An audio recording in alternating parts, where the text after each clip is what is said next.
My brothers and my sisters, Shalom from Nazareth. My name is Father Gabriel Naddaf. I was born in the city of Nazareth in the north of Israel, the town where the angel Gabriel, whose name I have, appeared to Mary, the Mother of God. The very town in which Jesus Christ grew up and began his ministry. I was born in 1973, the year of the last major Israeli-Arab war.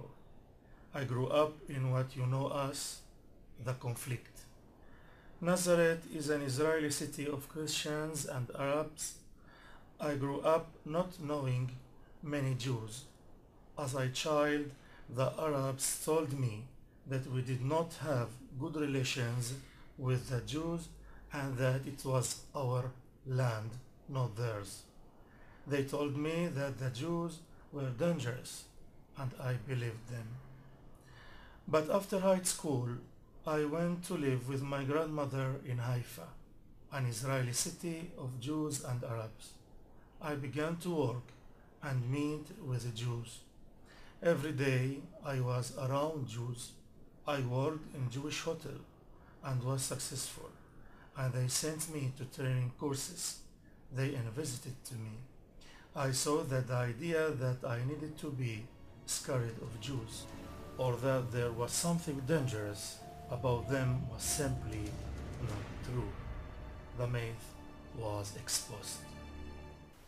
Shortly after high school, I began my studies with the Greek Orthodox Patriarchate in Jerusalem. My parents did not want me to be a priest.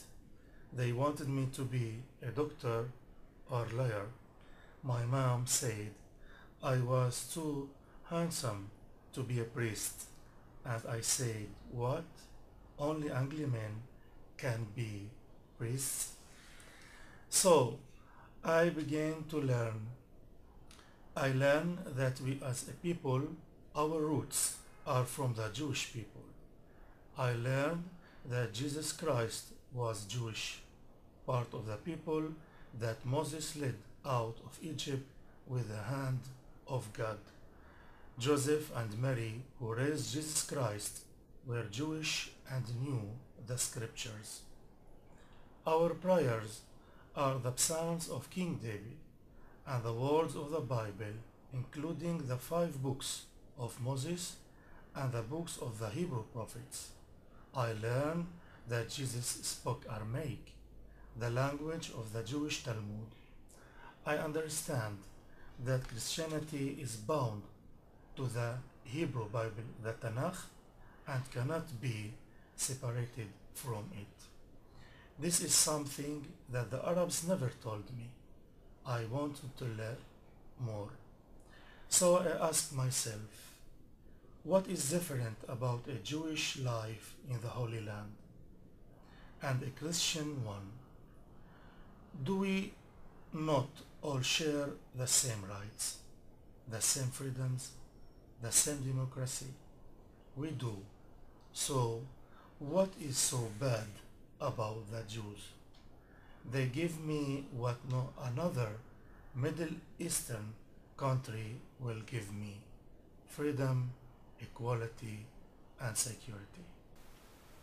However, as I speak to you now, others are not so lucky. Across the Middle East, Christians are persecuted and murdered every day. In the past 10 years, 1 million Christians have been murdered in the Middle East and Africa. This means that every 5 minutes, a Christian is killed because of his faith, a faith that stands for love and peace in the world. A century ago, Christians were 20% of the Middle East. Today, the figure is estimated to be around 4%. Since the year 2000, over 77% of Iraq's 700,000 Christians have fled. In Syria, where there were 2 million Christians, where are now less than 250,000.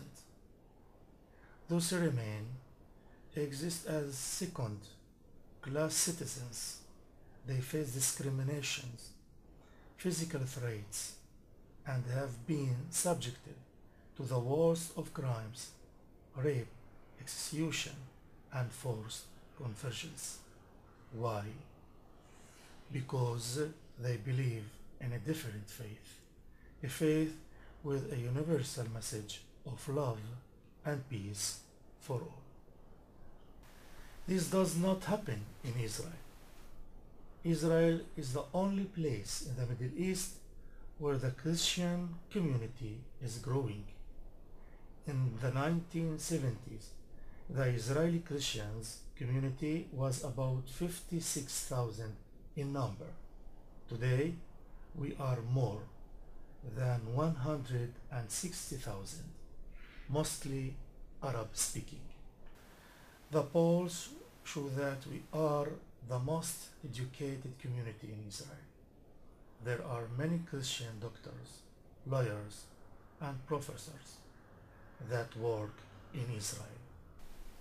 So I ask you, if Israel is the only country in the Middle East where the Christian community is growing, and Israeli government is the only government that has ever given us full rights and freedoms, if Israel is the only country in the Middle East where Christians can speak for or against the government because we live in a democracy, how can you call Israel an apartheid state? I believe it is because people simply do not know the truth. People do not know that 20% of Israelis are not Jews. They are Muslims, Christians, Druze, Bedouin, Baha'im, Cherkessim, or one of many other communities in Israel. People do not know that there are Israelis of many colors, black, brown, and white. But even more, I think what people do not know is the difference between Israeli Arabs and Palestinians. What people do not know is that the Israeli-Palestinian conflict is a conflict of nationality, not race or religion. People do not know that when Palestinian terrorists attacked Israel, they are attacking me as well. Not only the Jews, not only the whites, they are a threat to all of us. People do not know that the Israeli Defense Forces are made up of all races, ethnic groups, and religions. My son, Jubran, an Arabic-speaking Christian, is in the army now. His commander is Jews, and his commander's commander is a Muslim Bedouin. Does it sound like apartheid to you? In a country where Arabs can send Jews to jail for crimes, where Arabs can represent their communities in parliament, where my son could be a military officer over an interdivisions of Jews, I ask you, is this apartheid? No, it is not.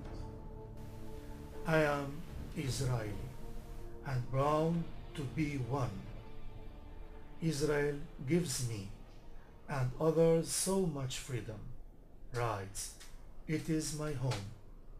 It is the Holy Land, and I will stand with my Israeli brothers and protect it. However, even wonderful places are not perfect. Israel and all of us Israelis still have work to do. We are still working on living with our differences. We are still working on making ourselves and our country a better place. We are a young country, but we are strong, and we will one overcome our challenges. We are still learning.